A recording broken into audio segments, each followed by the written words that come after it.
All right, welcome back to the deep dive. I think we've all been there. You're feeling pretty good about your English, you've got the grammar down, the vocabulary's growing. Yeah. Then you bump into a native speaker. Yeah. And it's like, whoa, hold on, they're speaking a whole other language, right? Exactly. So today we're diving into a report that digs into this very phenomenon. Why is it that native English speakers can sound like they're on a different frequency? Totally. And more importantly, what can we do about it? How can we actually start understanding those rapid-fire conversations? Because the report really highlights this gap between, the English we learned in textbooks and classrooms Yes.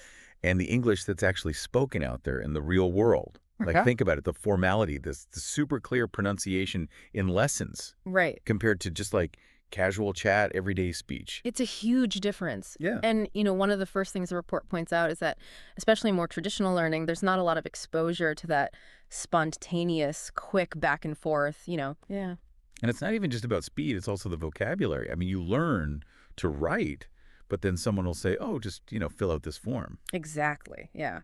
It's a totally different world. And the report really digs into this idea of speed and actually how it's not just about words per minute, it's more nuanced than that. Right. It's about this thing called connected speech, which is essentially the idea that native speakers they don't pronounce each word in isolation. Right. They link them together, creating this continuous stream of sounds. And this is where those phonetic adjustments come in. We're talking reductions. So going to becomes gonna, want to becomes wanna. Right. Right. And then there's contractions like I'm here. Like those are probably familiar. Yeah. But then there's things like assimilation where sounds actually influence each other. Like don't you becomes don't you. Right. And then there's even elision, which is like Whoa. the dropping of sounds completely. Dropping sound.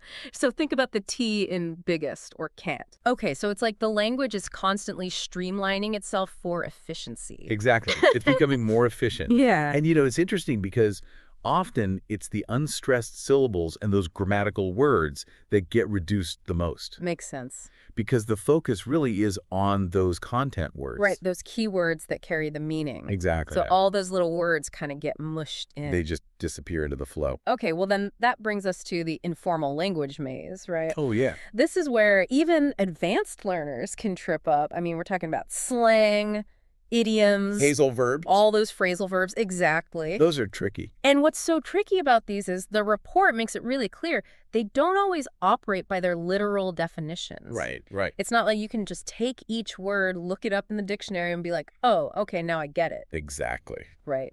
So, the report gives some classic examples like slang like dude, chill, idioms like speak of the devil, meaning, oh, there's the person we were just talking about. Yeah. Classics. Or piece of cake when something's easy. And then, phrasal verbs, Yeah. like turn off or look after. It's the same verb, but adding those little prepositions completely changes the meaning. It does. Yeah. And this is something the report reminded me of, how slang especially is so fluid. It changes so quickly and it's very regional. Yeah. Definitely. So what's cool in one place might sound completely outdated in another. Right. And then you've got idioms like put your foot in your mouth. Oh, yeah. I mean, if you think about that literally, it's a very strange image. It is. Yeah. But to a native speaker, it instantly communicates that meaning of saying something embarrassing. Right. You just know what it means. It's cultural understanding. Exactly. And don't even get me started on phrasal verbs. Oh, man. It's like the same base verb can have a dozen different meanings, At least. depending on what little word you put after it. It's a lot to keep track of. It really is. Yeah. But, all of this brings us to a bigger point, which is that language isn't just these isolated words, right? It's so deeply connected to culture.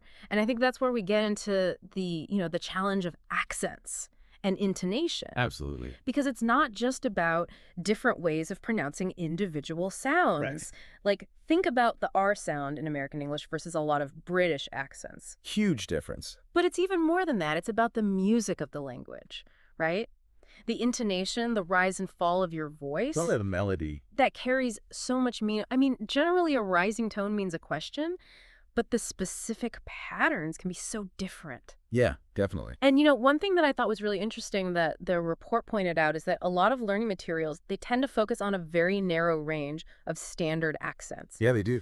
So when you get out in the real world and you're hearing all this diversity, You're not prepared. you're not prepared.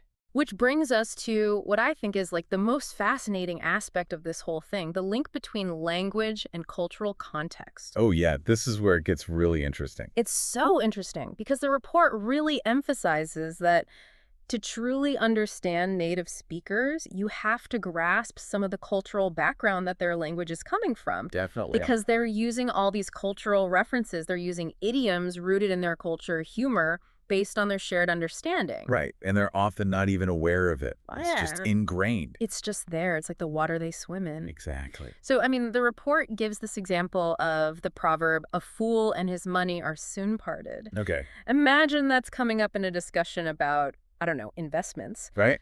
If you've never heard that saying, you might miss the underlying warning. Yeah. And the report even points out that things like, how someone pauses, how they stress certain words, can have culturally specific meanings. Yeah, subtle cues. So what does all this mean for those of you listening? What's the big takeaway?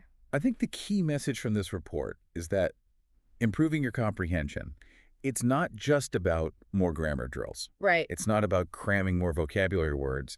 It's about taking a much more active and strategic approach to how you listen. Exactly. And the report, I mean, it gives us some really great strategies like actively focus your attention when you're listening, Yeah. gradually expose yourself to faster, more natural speech. Little by little. Little by little, right. Yeah. Start training your ear to recognize those connected speech patterns. Those reductions, those And assimilations. don't underestimate the power of visual aids. I mean, Yeah. subtitles used thoughtfully can be a huge help. Huge, yeah. And, if you are ready to start practicing, the report actually gives a really great list of resources. Yeah, it does. So they mentioned ELLO, which is great for diverse accents, Randall's ESL Cyber Listening Lab, Good. IDEA for accent samples, VOA and BBC Learning English. Those are great for clear news broadcasts.